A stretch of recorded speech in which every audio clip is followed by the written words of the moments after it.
Vamos ler as nossas Bíblias, abra nossas Bíblias em Atos, capítulo 3, a partir do versículo 1. Atos dos Apóstolos, capítulo 3, a partir do versículo 1. Vamos nos colocar de pé, à medida que você for achando, em reverência à palavra de Deus.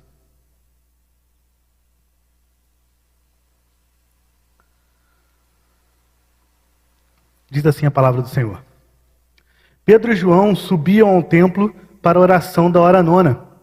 Era levado um homem, coxo de nascença, o qual punham diariamente à porta do templo chamado Formosa, para pedir esmola aos que entravam. Vendo ele a Pedro e João, que iam entrar no templo, implorava que lhe dessem uma esmola. Pedro, porém, fitando juntamente com João, disse: olha para nós. Ele os olhava atentamente, esperando receber alguma coisa. Pedro, porém, lhe disse: não possuo nem prata, nem ouro, mas o que eu tenho, isso eu te dou. Em nome de Jesus Cristo Nazareno, anda. E tomando-o pela mão direita, o levantou. Imediatamente os seus pés e tornozelos se firmaram. De um salto se pôs em pé, passou a andar e entrou com eles no templo, saltando e louvando a Deus. Viu todo o povo a andar e a louvar a Deus, e reconheceram ser ele o mesmo que esmolava, assentado à porta formosa do templo, e se encheram de admiração e assombro por isso que lhe acontecia. Até aqui. Vamos orar, queridos. Deus, nesse momento eu te peço, Pai, que não seja mais o Felipe aqui falando, mas que seja o teu Espírito Santo, Pai. Me tome com o teu Espírito Santo. Mostra para a tua igreja, Pai, a palavra que o Senhor quer passar a eles durante essa noite, assim como o Senhor tem passado essa palavra a mim nas últimas semanas, Deus. Que o Senhor esteja nos abençoando, que nós saiamos daqui agora, Pai, completamente renovados, Pai. Que nós possamos estar entendendo, Pai, a tua palavra e que essa palavra esteja ficando guardada em nossos corações também, Deus. É tudo que nós pedimos e agradecemos. Em nome de Cristo Jesus. Amém. Pode se sentar. Prometo tentar não me prolongar muito, até porque jovens pregadores, alguns professores falam com a gente que a gente não tem capacidade de prender a atenção de ninguém por mais de 30 minutos. Então a gente tem que começar a aprender, né, essa tão dialética, essa coisa bonita da hermenêutica. Em Atos capítulo 2, versículos 42 a 49, se você voltar um pouquinho o texto no capítulo anterior, a partir do versículo 42, você vai ver Lucas falando sobre como viviam os primeiros convertidos, certo? O que aconteceu? Depois que Jesus ascendeu aos céus, retornou aos céus para estar à direita do braço do Pai, os discípulos se reuniram no cenáculo, esperando a promessa de Jesus se cumprir. Jesus tinha prometido o quê? Que o Espírito Santo cairia sobre eles, que ele deixaria um outro consolador para a igreja. E no dia de Pentecostes, esse Espírito Santo baixa sobre esses discípulos e eles têm toda aquela história, né, que a gente tem um debate muito grande sobre falar em línguas. Eles começam a falar em línguas, né, línguas diferentes, línguas que eles não conheciam, e pregaram a palavra de Deus. Ao final dessa pregação da palavra de Deus, que Pedro faz essa pregação, mais ou menos, aproximadamente, 3.000 convertidos são incluídos no rol de membros da igreja primitiva que estava conversando. Imagina só, depois de uma pregação, certo? Em que tinha muitas pessoas reunidas, 3.000 pessoas aceitaram a Jesus. Aceitaram Jesus como seu Senhor e seu Salvador. E aí, no desenrolar da história, Lucas vai falar para a gente como que viviam esses convertidos, né? Perseveravam na doutrina dos apóstolos, na comunhão, no partir do pão, em oração, e por aí vai. Se você quiser, acompanha na sua casa. Depois é uma boa leitura para você ver. E se a gente for partir, aí aconteceu essa situação, né, de Pedro e João curarem esse coxo, e após, se você for um pouquinho mais a partir do versículo 11, você vai ver que Pedro, depois dessa cura, ele tem a oportunidade de pregar mais uma vez. Então ele vai pregar de novo. E, depois dessa segunda pregação, Pedro, ou o Espírito Santo, tocando o coração das pessoas, vão ser convertidos mais 2.000 pessoas. Então, você vai ter aí pelo menos uns 5.000 novos convertidos. Tá? Esse também, é importante esclarecer, é o primeiro milagre após Pentecostes. Antes disso, nenhum discípulo tinha feito nenhum milagre, eles só tinham visto Jesus fazer milagres. Né? Então, eles não tinham a prática, eles não sabiam como fazer na prática, eles sabiam na teoria. Né? Eles tinham visto Jesus impor a mão, Jesus esfregar o olho com barro e com saliva no cego para curar ele, e eles ficavam totalmente assim, eu sei a teoria, agora vai na prática. É muito difícil, não sei se vocês já passaram por isso. Né? Eu sou formado em odontologia, eu trabalho como dentista. A gente aprende tudo na teoria antes de ir para a prática. Quando chega na prática, a gente fica assim, ó, né? Tremendo. Eu lembro a primeira vez que eu fui fazer uma anestesia, tremia, quase que acerta o cérebro da pessoa, né? Mas a gente tem que aprender na prática. E a gente só vai aprendendo ao longo do tempo. Esse também é outra coisa interessante, é que esse milagre ele foi realizado nas imediações do templo. O que era o templo na época do judaísmo? Qual que era a função do templo? A função do templo era o local onde Deus escolheu para habitar entre o povo dele e transmitir a sua cura, seus milagres, certo? Então, essa foi a volta dos milagres para a cura, dos milagres para o templo onde Deus tinha feito isso, né? Tinha pensado essa situação. Lucas, então, agora entrando no nosso texto, ele faz uma transição entre a vida exemplar que a igreja tinha, né? Nós vemos lá em Atos 2:42, a igreja tinha uma vida exemplar, e ele faz essa transição para a vida exemplar que os apóstolos tinham. Né? Lucas também começa a registrar o cumprimento do ID, o anunciar que Jesus deu para a gente, certo? Ide a todo mundo pregar o evangelho a toda criatura. Então, a partir desse texto, né, contextualizando já vocês, acho que já deu para a gente conseguir entender mais ou menos onde se encaixa esse trecho da Bíblia que nós lemos. A gente pode extrair alguns princípios. Para quê? Para que nós possamos ter essa oportunidade de Pedro teve de pregar. Hoje em dia é muito difícil. Eu não sei se vocês têm costume de pregar a palavra de Deus. Não pregar aqui no púlpito, mas pregar para o seu amigo, para o seu companheiro, para o seu vizinho, para o seu colega de trabalho. É muito difícil. Eu tenho uma experiência no meu trabalho de um grande amigo meu, um homem assim, muito gente boa, um espetáculo de pessoa, aquela pessoa super bondosa, super legal, só que ele não vem para a igreja. E a gente encontra muitas pessoas assim, essas pessoas ficam assim, não, mas eu não preciso ir na igreja, eu só sou legal, eu já faço minhas boas obras, eu tenho uma inteligência tranquila, eu tenho uma psique tranquila, eu não tenho problemas, eu consigo me dar muito bem com as pessoas, eu consigo me dar muito bem comigo mesmo. Para que eu preciso de Cristo? E aí quando essa pessoa fala isso para a gente fica assim, para que a gente precisa disso? Certo? Então a gente tem que pensar, tem que conseguir entender, pegar na Bíblia, né? E entender o porquê que a gente precisa estar numa igreja, o porquê que a nossa igreja precisa aparecer. Então, o primeiro ponto, tá? Os primeiros princípios, o primeiro dos princípios para a gente conseguir desenvolver essa pregação da palavra de Deus, esse evangelismo, é a oração. Lá no versículo 1 diz assim, Pedro e João subiam ao templo para a oração da hora nona. Eles iam para o templo orar. A gente aqui na igreja começou o tema, né? Esse ano era o ano da oração. Infelizmente, por causa do coronavírus, a gente não conseguiu muito bem desenvolver isso. Apesar que a gente cita isso em quase todas as pregações. Certo?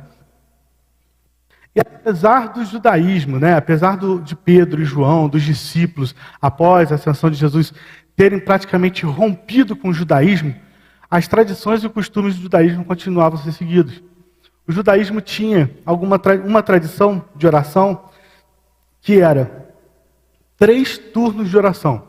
Às 9 da manhã, meio-dia e às 3 da tarde. E essas orações eram feitas no templo. Por isso Pedro e João estavam indo para lá. Eles estavam seguindo, eram aproximadamente 15 horas. Né? A hora nona. O dia judeu ele inicia às 6 horas da manhã e termina às 6 horas da tarde. E eles estavam indo para o 3º turno das orações.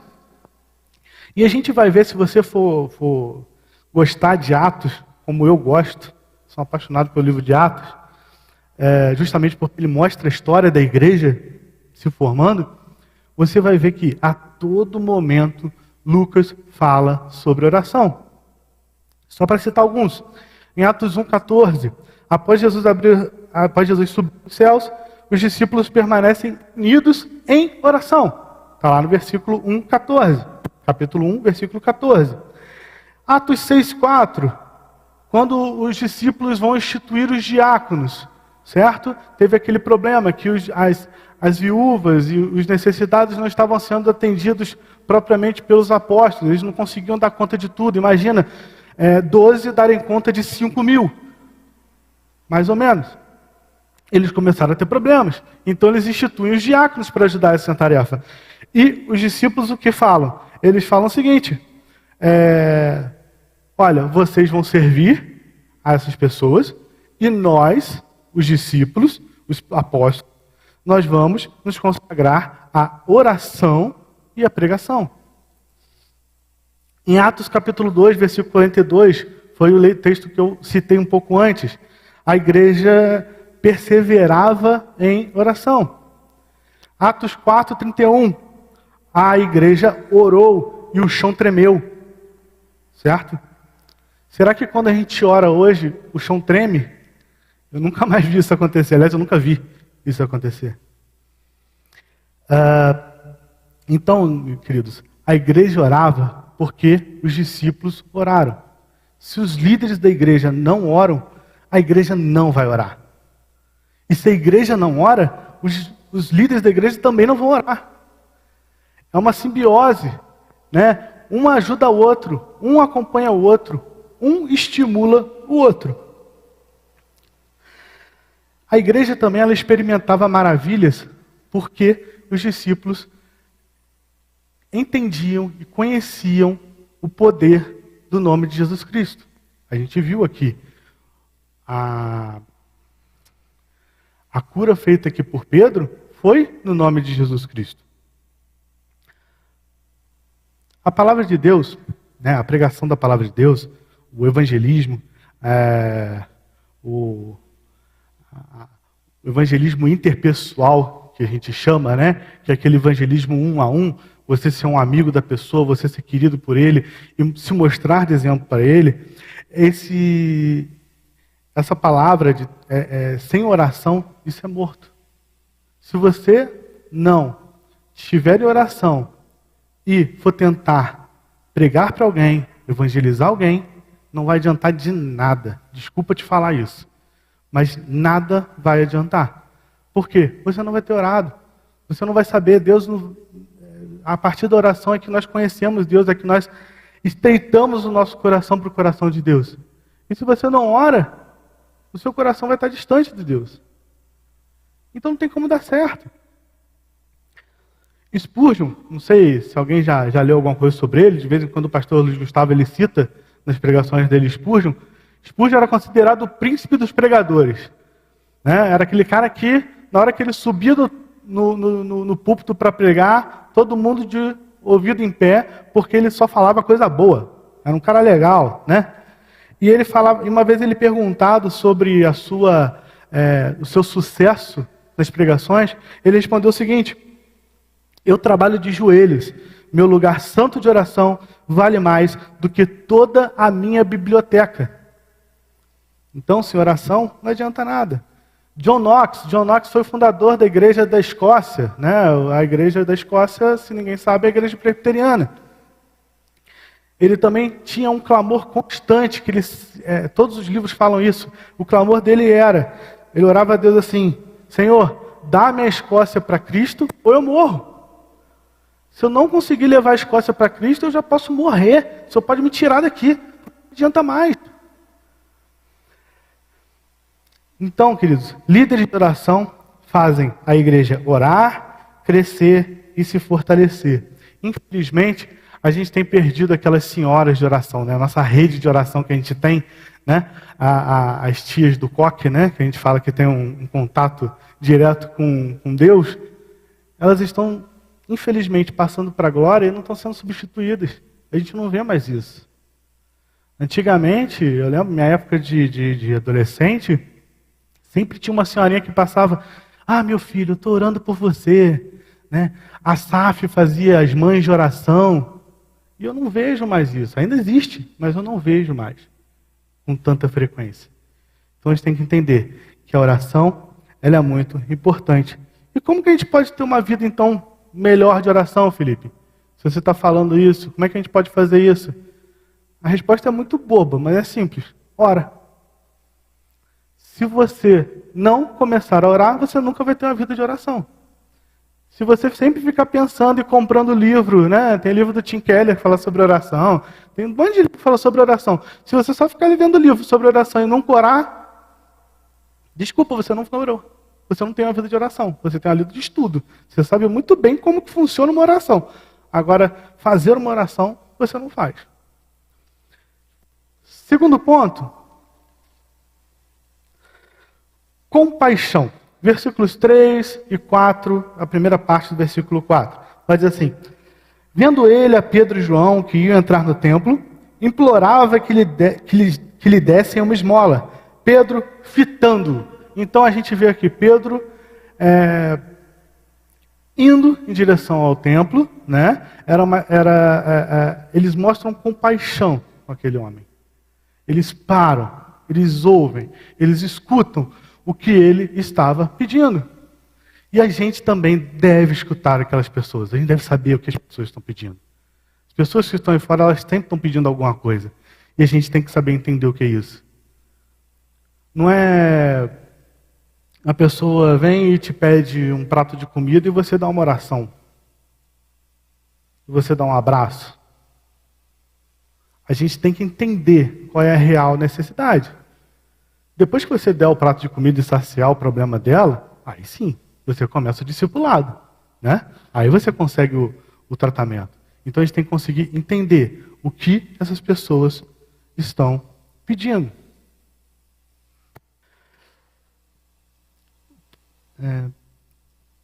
Provavelmente, né, mais uma citação aí sobre a compaixão de Pedro e João, eles estavam indo por volta, né, da hora nona, às 3 horas da tarde, para o templo. E provavelmente eles se atrasaram para essa reunião de oração que eles estavam indo. Né? Pensa aqui comigo um pouquinho. Eu te falei que após o Pentecostes, 3.000 pessoas foram convertidas. Se pelo menos metade dessas 3.000 pessoas, ou que seja um terço dessas 3.000 pessoas, estivesse no templo, esperando Pedro e João para começar a reunião de oração, você tinha pelo menos 1.500 pessoas esperando eles ali. E eles se atrasam por causa de um coxo, de um paralítico, de uma pessoa. Eu já passei por isso, acredito que a maioria das pessoas também já passaram por isso. A gente às vezes tem um pouco de receio, né, de parar com pessoas na rua. Às vezes a gente está correndo, né, com hora marcada, e está passando pela rua, e aí vem aquele pedinte, ou então vem aquela pessoa, né, que a gente sabe que aquela pessoa que está sempre tudo muito ruim para ela, o dia está sempre ruim, ela está sempre com problema, e ela quer sempre conversar, para parar com você na rua, e o que você faz? Atravessa a rua. Né? Ou então, não vê, desculpa, não estava te vendo, estou com muita pressa. A gente faz isso. Mas Pedro, ele fitou, né, o coxo. Ele olhou, ele encarou o coxo. Ele tratou aquele deficiente como gente. Esse coxo, diz também nessa passagem que a gente leu, ele era todo dia levado ao templo, ou seja, uns amigos, né, uns conhecidos, passavam na casa dele, tiravam ele da casa dele, colocaram ele na porta do templo, na porta, porque ele não podia entrar no templo, ele era considerado impuro, então por isso que isso tudo se passou na porta do templo. Colocavam ele ali, iam embora para resolver os seus problemas, e depois voltavam, tiravam ele ali e levavam para casa. Essa pessoa ela não tinha expectativa nenhuma de vida. Ela nasceu daquela maneira. Diz que ele era coxo de nascença. Ele já tinha 40 anos. Ele não tinha mais nada para fazer da vida dele. Ele não tinha mais nenhuma expectativa. Ele não tinha mais esperança de acontecer nada na vida dele. E ele só estava pedindo dinheiro. Um dinheirinho para pagar a conta, um dinheirinho para comprar um prato de comida. E esse cara que estava recebendo isso, o que ele recebeu? Perna nova. Vai lá, meu filho, vai andar. Você quer o quê? Você quer dinheiro para comprar comida? Não, tudo bem. Mas eu não tenho isso. A única coisa que eu tenho é isso aqui, ó. Levanta aí, vai lá. Vai correr atrás dos seus próprios sonhos. A gente gosta muito de ser zeloso nas nossas tradições. A gente gosta de chegar cedo na igreja, né? Todo domingo e toda quinta-feira a gente está reunido em estudo bíblico, em culto. Terça-feira a gente tem reunião de oração. A gente devolve nossos dízimos, nossas ofertas direitinho.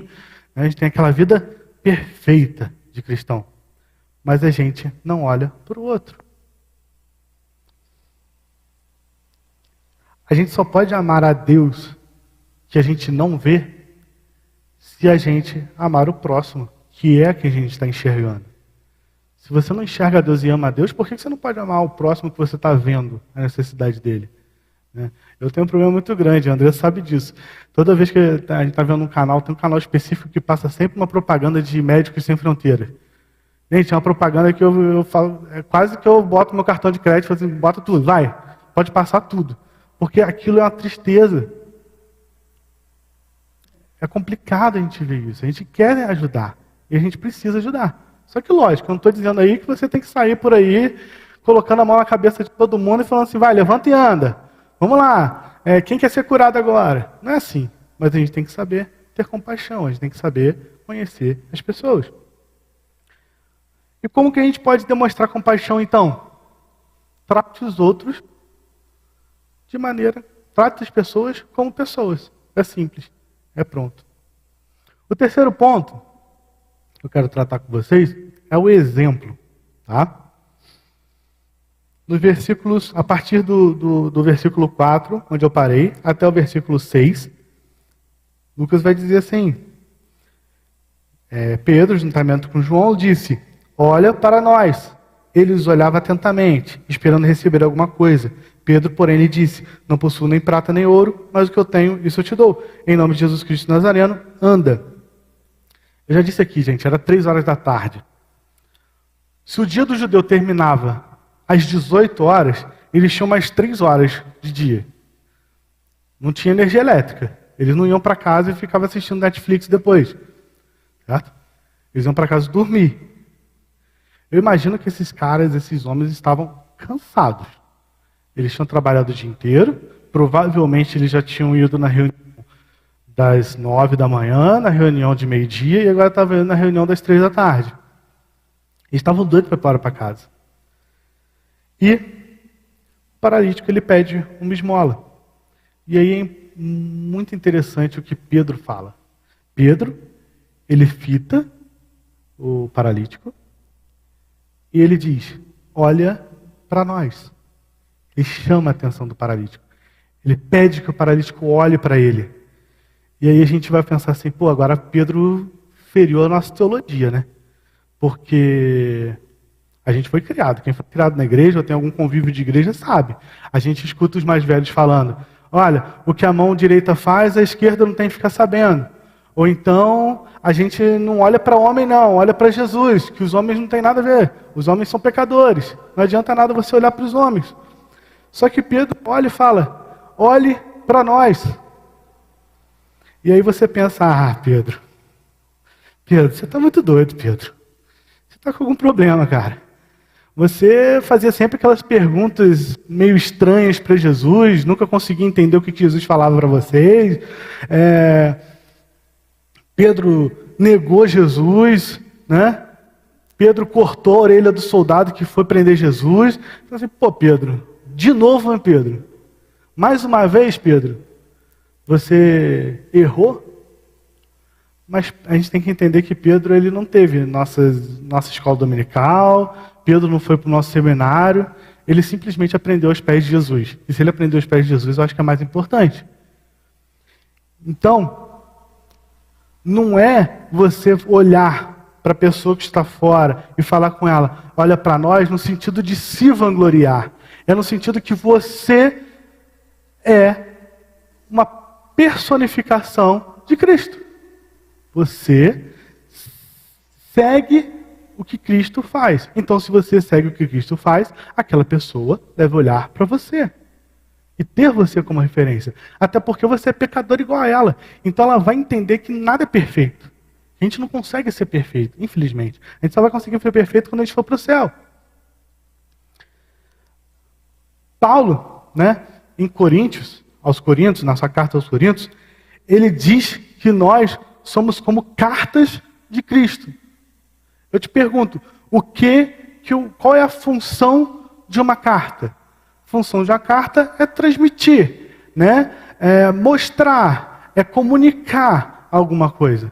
Então, se nós somos cartas de Cristo, nós devemos comunicar quem? Cristo. Transmitir quem? Cristo.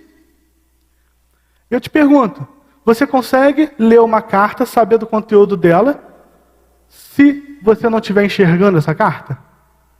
Não consegue, alguém vai ter que ler para você. Então, querido, se nós somos cartas de Cristo, nós precisamos falar com o mundo. Olha para nós. Bate no peito. É difícil fazer isso. Mas bate no peito e fala assim, me acompanha, que eu vou te mostrar. Paulo fala isso. Paulo fala, sede meus imitadores como sou de Cristo. É muito estranho pensar às vezes isso. Mas para e raciocina um pouquinho comigo. Faz todo sentido. Você não consegue saber o que uma carta diz. Você não consegue saber o quanto você tem que pagar num boleto se você não estiver enxergando ele, se você não olhar para ele. Ou você acha que o boleto paga sozinho? Só se for em débito automático. Mas aí você tem que ter dinheiro na conta também. Então, será que a gente pode dizer para o mundo, olha para nós? Será que os pais podem dizer para os filhos, meus filhos, olha para a gente? Será que os patrões podem dizer para os seus empregados, querido, olha para mim, me imita? Será que os líderes da nossa igreja podem olhar para os membros da igreja e dizer, olha, queridos, olha só, olha para a gente aqui, me imita que eu imito a Cristo. Tem um livro, não sei se você gosta de ler, se você tem costume de ler, mas é um cara que, pelo menos eu estou acompanhando muito ele, até porque vai ser professor nosso no seminário, é o Jonas Madureira. Um cara inteligentíssimo, ele é filósofo e pastor. E ele tem um livro que ele escreveu que chama A Custa do Discipulado. E ele vai falar nesse livro que o discipulado, em alemão, ele pega essa base de Bonhoeffer, no alemão o discipulado tem dois significados. O primeiro significado de discipulado é você imitar a Cristo. E o segundo significado do discipulado é você ensinar os outros a imitar a Cristo. E ele diz que o você imitar a Cristo está completamente relacionado com o você ensinar o outro a imitar a Cristo. Se você não imita Cristo, você não vai conseguir ensinar o outro a imitar a Cristo. Então eles têm que andar juntos, numa só sequência. Outra frase também que mexe muito com o meu coração é uma frase de Mahatma Gandhi. Mahatma Gandhi ele costumava dizer assim, eu creio no Cristo de vocês, eu só não creio no cristianismo de vocês. Isso me marca muito, isso é muito pesado a gente ouvir isso. Porque a gente começa a entender que a gente não está sendo exemplo. Muitas vezes. Lógico, existem pessoas que são exemplos de Cristo no nosso meio. A gente pode olhar sem medo. Mas também existem outras que só estão aqui na igreja de passagem. Então, Felipe, como que eu posso ser um grande exemplo? Simples, imitando a Cristo, desenvolvendo isso na sua vida, né? E como você imita Cristo? Você lê e estuda a Bíblia, isso vai te ajudar a imitar Cristo, orando, sendo a resposta nesse mundo. Então, esses pontos, eles se completam. Oração, compaixão e exemplo. Quarto ponto, quero tratar com vocês, para a gente poder terminar. O quarto ponto é a evidência de poder. Versículo 7 até o versículo 10 vai dizer assim: e tomando-o pela mão, o levantou imediatamente, os seus pés e tornozelos se firmaram, de um salto se pôs em pé, passou a andar e entrou com eles no templo, saltando e louvando a Deus. Viu todo o povo a andar e a louvar a Deus, e reconheceram ser ele, o mesmo que esmolava, assentado à porta formosa do templo, e se encheram de admiração e assombro por isso que lhe ocorrera. Eu já disse aqui, o coxo ele não pediu a cura, mas ele recebeu pernas novas. Pedro, ele conhecia o poder do nome de Jesus Cristo. E em nenhum momento ele hesitou. Você pode ver que é uma sequência, né? A narrativa mostra uma sequência de atos. Certo? O homem pede a esmola, Pedro olha, chama a atenção dele, olha para mim, eu não tenho ouro nem prata, mas o que eu tenho eu te dou. Em nome de Jesus Cristo, o Nazareno, anda. E o homem andou. Pedro, ele confiou numa promessa de poder dada por Jesus lá atrás. Quando ele vai subir aos céus, ele fala: vou deixar poder para vocês. Pedro, ele confia tanto nisso, que se você andar um pouquinho mais para frente, e eu acho que tem pregação do Gustavo sobre essa passagem no canal do YouTube da igreja. Depois, se você quiser, confere lá. É muito legal. Eu não conhecia essa passagem, essa pregação dele. E a gente foi visitar uma outra igreja esses dias e ele usou essa pregação. Eu fiquei de boca aberta de novo. Chama o fator Dorcas, né? E Pedro lá na frente ele vai ressuscitar Dorcas. Ele não se contenta só em curar um coxo, ele não se contenta só em curar alguém com alguma enfermidade, ele vai ressuscitar uma pessoa. E aí existe uma história muito interessante também. Dizem que aconteceu, né, de Tomás de Aquino, nome de um teólogo da Idade Média, com o Papa Inocêncio IV. Eles dizem que essa história foi assim: Tomás de Aquino foi até o Papa para visitá-lo, para ter uma reunião com ele, e chegando lá, ele surpreendeu o Papa, que estava contando umas moedas que ele tinha acabado de receber. Então a mesa dele estava cheia de moedas de ouro, moedas de prata. E o Papa, meio desconcertado, fez aquela brincadeira, né? Como você pode ver, meu amigo, eu não posso mais dizer, igual Pedro disse, não tenho ouro nem prata. E aí Tomás de Aquino, certamente, ele responde assim: mas você também não pode dizer, levanta e anda.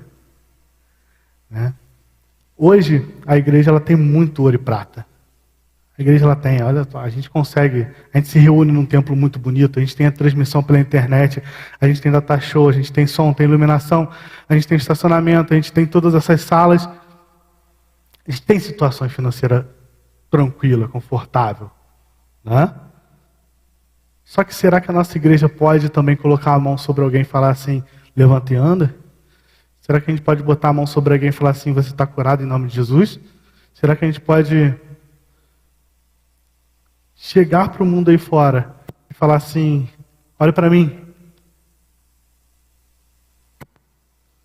Eu acho que fica meio complicado. Como eu disse, a gente não precisa sair na rua impondo mão e tentando curar pessoas. Mas a gente tem que levar o amor de Deus a essas pessoas. A gente tem que levar o verdadeiro evangelho a essas pessoas.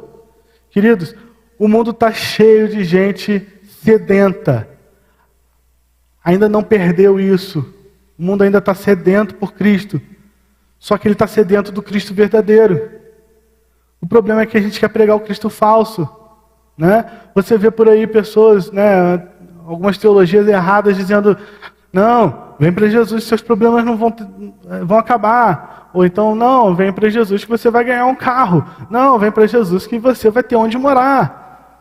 E não é assim. Jesus não prometeu nada disso para a gente. Jesus prometeu perseguição. Só que aqueles que são alcançados pelo Espírito Santo do Senhor conseguem passar por tudo isso. Eles sentem uma alegria que é inexplicável. É uma alegria que a gente sabe que esse mundo não termina aqui, não termina na nossa morte.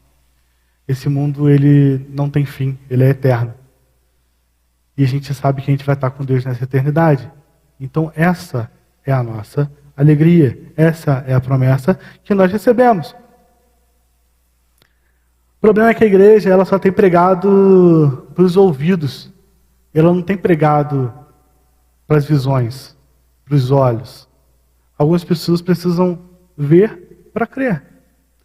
E aí a gente tem que entender que evidência de poder não é só evidência sobrenatural.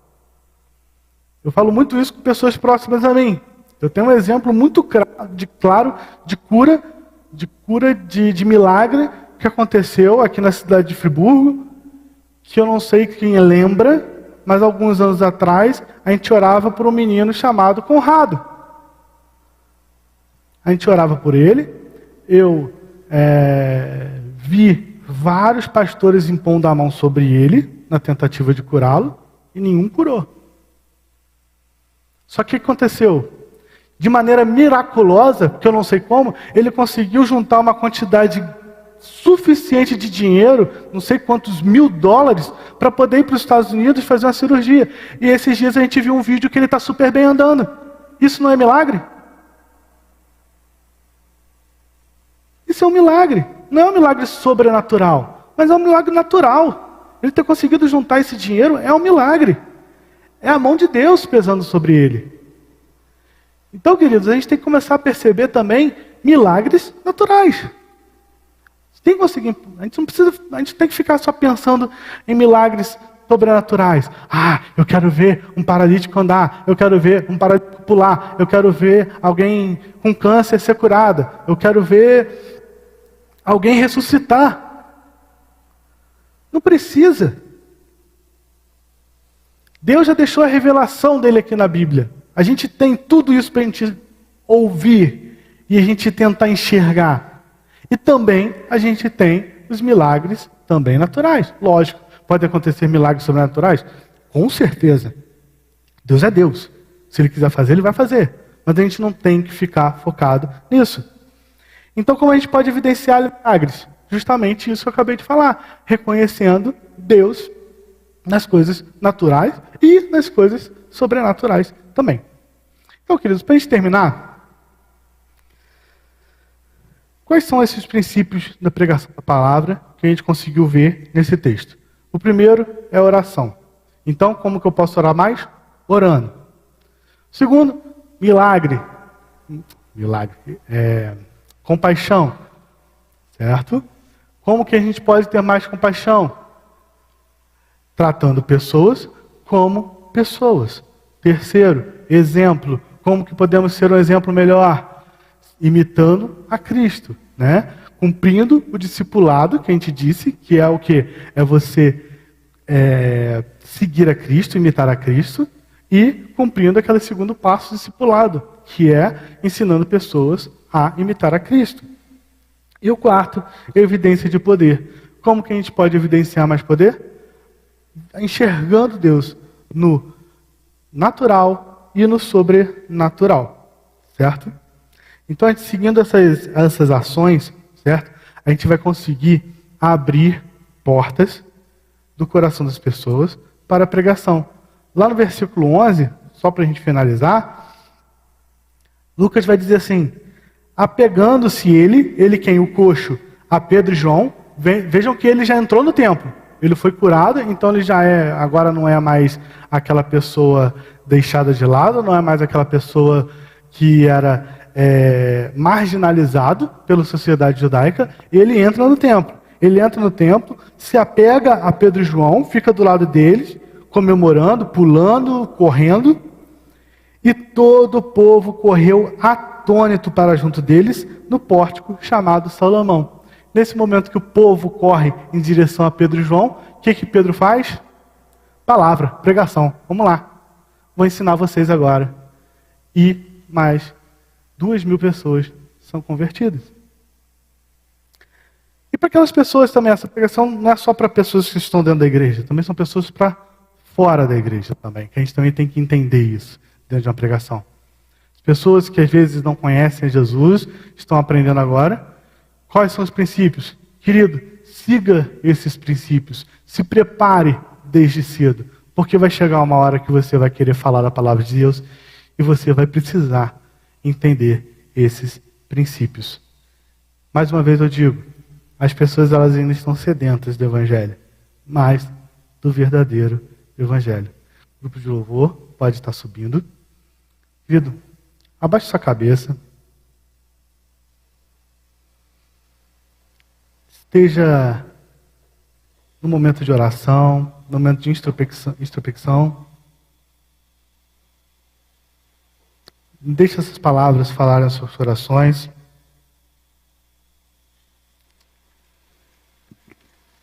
Senhor, nós te agradecemos, Deus, por essa palavra. Nós te agradecemos, Pai, porque o Senhor é um Deus que se faz presente em nossas vidas. Senhor, nós te pedimos, Pai, que nós consigamos seguir essas diretrizes que a gente pensou, Pai. Essas diretrizes da oração, da compaixão, do exemplo e da evidência de poder, Pai.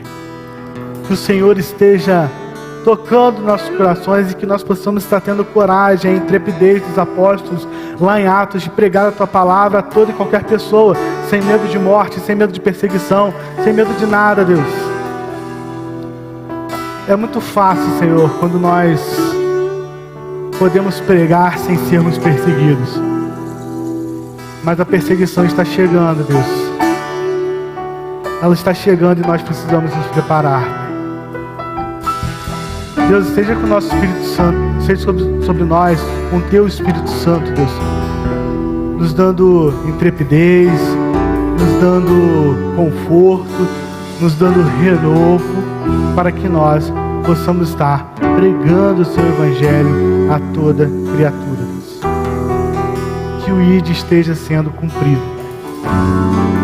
É tudo que eu te peço nessa noite, Pai. Abençoe a cada um dos irmãos que estão me ouvindo, tanto aqui no templo como em casa, através da internet, Deus. É tudo que nós te pedimos. Em nome de Cristo Jesus. Amém.